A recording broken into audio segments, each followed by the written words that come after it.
એટલે જો સમય જેવો મારા ભગવાને બનાવે, મારા દીકરાની એક ઈચ્છા હતી ને કે આટલું પૂરું કરજે, તો જો આજ સ્ટેજ મારો છે, મંડપ મારો છે, આ લાઈટો લાગેલી મારી છે, આ પ્રવીણ લુણી મારો છે અને આહિર મારો છે.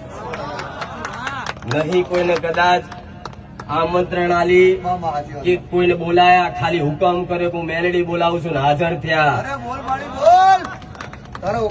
આવો હરખ છે, આવો ભાવ છે. કલાકાર મારા છે, સ્ટેજ મારો છે, વગાડવા વાળા મારા છે, લાઈટો મારી છે, આ મંડપ મારા છે, આગું બધું મારું છું, મેલેડી આવું છું, મારા ભક્તો મારા છે. પણ કદાચ નવા આયા હોય ને તો કદાચ વિચાર થતો હશે કે આ માતાજી જેવા ચૂંદડી ઓઢીને આયા.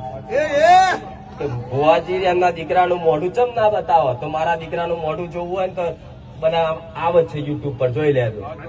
પણ એક વખત પણ મેલડી ને ઓળખવી હોય ને તો ઘેર જઈને ખાલી અહીંથી ડાકોર જઈને આવો, દર્શન કરીને આવો, અને ઘેર જ કદાચ મારા ડાકોર ના ઠાકોર જ કદાચ મારો છેડો પકડાવાના હોય, શી ખબર પડે. ખાલી 2-4 વિડીયો જોઈને મનથી મોનતા રાખજો. ત્રીજે દાડ સપને ના આવું તો ગોડાવું સોલંકી પીઢીની મેલડી મટી જાય.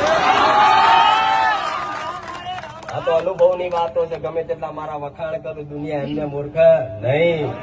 પણ જયારે મારો પોતાનો સ્વયં અનુભવ થાય તારે થાય. પણ દરેકને ખૂબ રામ છે. તમારી દરેકને કહું છું